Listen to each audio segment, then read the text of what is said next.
আমন্ত্রণ দীপ্ত সংবাদে আপনাদের সাথে আছি আমি ইয়াসমিন সুমনা। চীন সফররত প্রধানমন্ত্রী তারেক রহমানের সঙ্গে বৈঠক করেছেন দেশটির পানি সম্পদ মন্ত্রী লি গুয়াইং। বৈঠকে তিস্তা সহ বাংলাদেশের বিভিন্ন নদীর ব্যবস্থাপনায় দুই দেশের সহযোগিতা বৃদ্ধির বিষয়ে ঐকমত্য হয়। স্থানীয় সময় বৃহস্পতিবার দুপুরে বেইজিংয়ের রাষ্ট্রীয় অতিথি ভবন দিয়াও ইউ তাইয়ে এই বৈঠক হয়। এ সময় প্রধানমন্ত্রী বন্যার ঝুঁকি মোকাবিলা, পরিবেশ সুরক্ষা এবং পানি সম্পদের যথাযথ ব্যবস্থাপনার লক্ষ্যে দেশে চলমান নদী খনন কর্মসূচির কথা উল্লেখ করেন এবং বাংলাদেশের পানি সম্পদ ব্যবস্থাপনায় চীন সরকারের সহযোগিতা চান।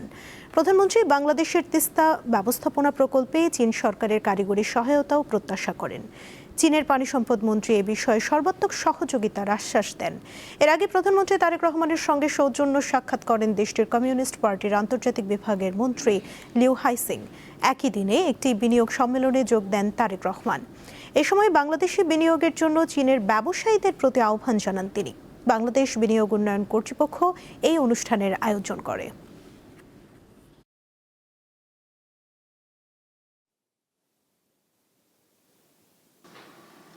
Today, as you have already heard, আমরা শিগগিরই চীনে আমাদের প্রথম বিনিয়োগ কার্যালয় খুলতে যাচ্ছি। আমাদের উদ্দেশ্য খুবই সহজ, চীনা বিনিয়োগকারীদের সহায়তা পাওয়ার জন্য বাংলাদেশে আসা পর্যন্ত অপেক্ষা করতে হবে না।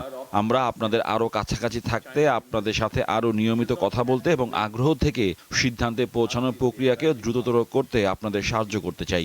বাংলাদেশ ও চীনের মধ্যে বহু দশকের একটি সম্পর্ক গড়ে উঠেছে। এটি আস্থা, শ্রদ্ধা এবং বাস্তব সহযোগিতার একটি সম্পর্ক। বাংলাদেশ এখন বৈশ্বিক ব্যবসার জন্য সম্পূর্ণ প্রস্তুত। এখন থেকে মাত্র 15 দিনের মধ্যে নতুন ব্যবসার লাইসেন্স অনুমোদন করা হবে।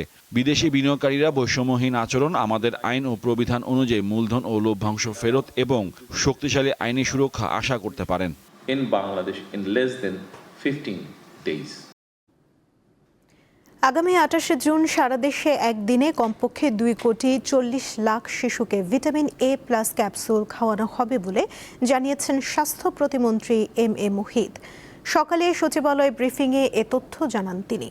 আরও বলেন, প্রথম রাউন্ড শেষ হলে পর্যায়ক্রমে আগামী ডিসেম্বরে দ্বিতীয় রাউন্ডেও এ প্লাস ক্যাপসুল খাওয়ানো হবে শিশুদের। এক প্রশ্নের জবাবে প্রতিমন্ত্রী জানান, বিগত সরকারের জনসংখ্যার পরিসংখ্যান নিয়ে তথ্যে ঘাটতি রয়েছে। জিডিপির পরিমাণ বেশি দেখানোর জন্য সঠিক জনসংখ্যা বা শিশুর সংখ্যা জানা যায়নি।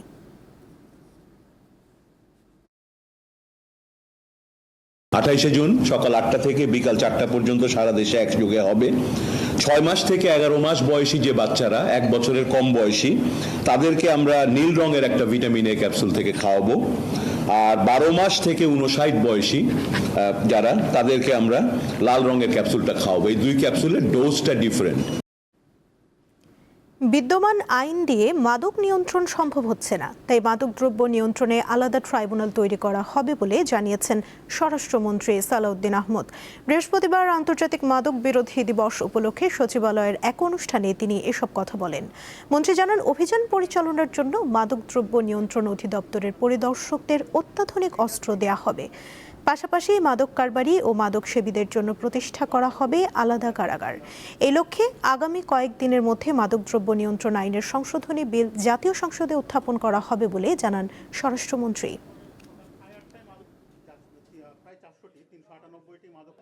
মাদকদ্রব্য নিয়ন্ত্রণ অধিদপ্তরের তত্ত্বাবধানে পরিচালিত জাতীয় পর্যায়ের একটি গবেষণার ফলাফলে উঠে এসছে যে দেশে বর্তমানে প্রায় 82 লাখ মানুষ কোনো না কোনো ধরনের মাদক, অবৈধ মাদক ব্যবহার করছেন, যা দেশের মোট জনসংখ্যার 4.88%। 43তম বিসিএস এর নন ক্যাডার পদে নিয়োগ প্রক্রিয়া স্বচ্ছ হয়নি মর্মে রায় দিয়েছে হাইকোর্ট। একই সঙ্গে আগামী 60 দিনের মধ্যে পুনরায় ফলাফল প্রকাশের জন্য পিএসসিকে নির্দেশ দেওয়া হয়েছে। বৃহস্পতিবার বিচারপতি শশাঙ্ক শেখর সরকার ও বিচারপতি উর্মি রহমানের বেঞ্চ এই রায় দেন। এতে বলা হয়, 43তম বিসিএস এর নন ক্যাডার নিয়োগ বিধি 2010 ও নন ক্যাডার বিধি 2023 অনুযায়ী নিয়োগ প্রক্রিয়া সম্পন্ন করা হয়নি। মেধাভিত্তিক নিয়োগেও স্বচ্ছতা ছিল না বলে রায়ে উল্লেখ করেছে হাইকোর্ট। পঞ্চগড়ের তেঁতুলিয়ার ডাহুক নদী থেকে অবৈধভাবে পাথর উত্তোলনকারী মহাজন আবু তাহেরকে জেল হাজতে পাঠিয়েছে আদালত। পুলিশের দায়ের করা একটি মামলায় গত 22 জুন আদালতে হাজিরা দিতে গেলে তার জামিন নামঞ্জুর করে জেল হাজতে পাঠানোর নির্দেশ দেন চিফ জুডিশিয়াল ম্যাজিস্ট্রেট আদালতের বিচারক। অবৈধভাবে ড্রেজার মেশিন ব্যবহার করে ডাহুক নদী থেকে প্রাকৃতিক খনিজ সম্পদ পাথর ও বালু উত্তোলন করার অভিযোগে পুলিশ এ মামলা করে। আবু তাহের তেঁতুলিয়া উপজেলার বুড়াবুড়ি ইউনিয়নের বাসিন্দা। পুলিশ জানায় তাহেরের বিরুদ্ধে ভূমি দখল, ডাহুক নদী থেকে অবৈধভাবে পাথর উত্তোলন, প্রতারণা সহ বিভিন্ন অভিযোগে বেশ কয়েকটি মামলা চলমান রয়েছে। তিনি দীর্ঘদিন ধরে সন্ত্রাসী তৎপরতা চালিয়ে ডাহুক নদী ও আশপাশের জমি থেকে অবৈধভাবে পাথর উত্তোলন করে আসছিলেন। এতে নদীর স্বাভাবিক প্রবাহ ব্যাহত হওয়ার পাশাপাশি হুমকির মুখে পড়েছে নদী পাড়ের ব্যবসা প্রতিষ্ঠান ও কৃষি জমি।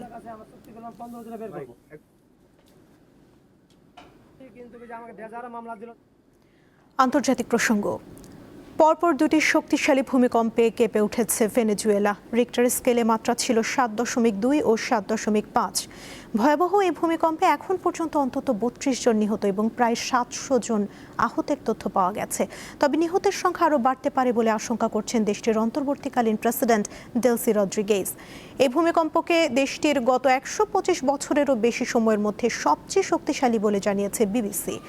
মার্কিন ভূতাত্ত্বিক জরিপ সংস্থা USGS এর তথ্য অনুযায়ী বুধবার স্থানীয় সময় সন্ধ্যা 6টা 4 কারাকাস থেকে প্রায় 284 কিলোমিটার পশ্চিমে সান ফেলিপের কাছে 7.2 মাত্রার একটি ভূমিকম্প আঘাত হানে। এর মাত্র 39 সেকেন্ডের ব্যবধানে কারাকাস থেকে প্রায় 293 কিলোমিটার পশ্চিমে ইউমারের কাছে 7.5 মাত্রার দ্বিতীয় ভূমিকম্পটি অনুভূত হয়। ভয়াবহ ভূমিকম্পের পর ভেনেজুয়েলায় জরুরি অবস্থা ঘোষণা করেছে দেশটির সরকার।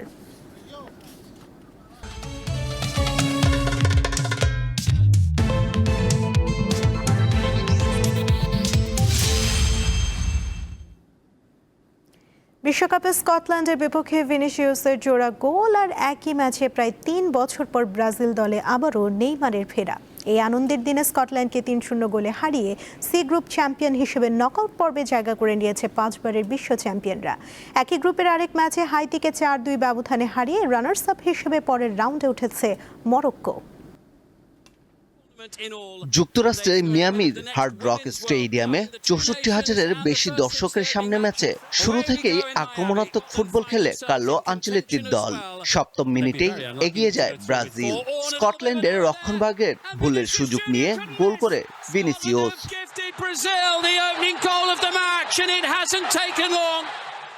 প্রথমার্ধে যোগ করার সময় আবারও গোল করেন ব্রাজিলের এই রিয়াল মাদ্রিদ ফরওয়ার্ড। ব্রুনো গেমারাইসের ক্রস থেকে হেডে বল জালে জড়িয়ে নিজের ও দলের দ্বিতীয় গোলটি করেন তিনি।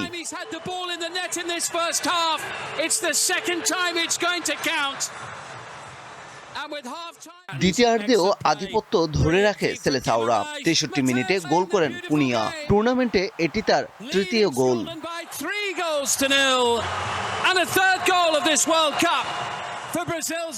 ম্যাচের সবচেয়ে বড় মুহূর্ত আসে শেষ দিকে। 2023 সালের অক্টোবরের পর 8 দিনের হিসেবে 981 দিন বাদে প্রথমবারের মতো জাতীয় দলের জার্সিতে মাঠে নামেন নেইমার। কুনিয়ার বদলি হিসেবে মাঠে নামার সময় গ্যালারি জুড়ে করতালিতে তাকে স্বাগত জানান সমর্থকরা।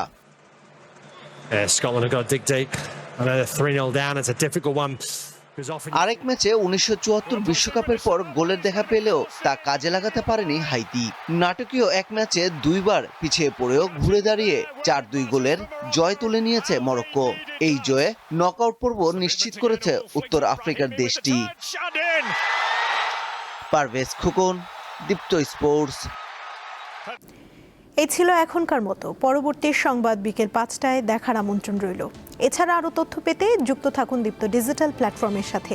ধন্যবাদ সবাইকে।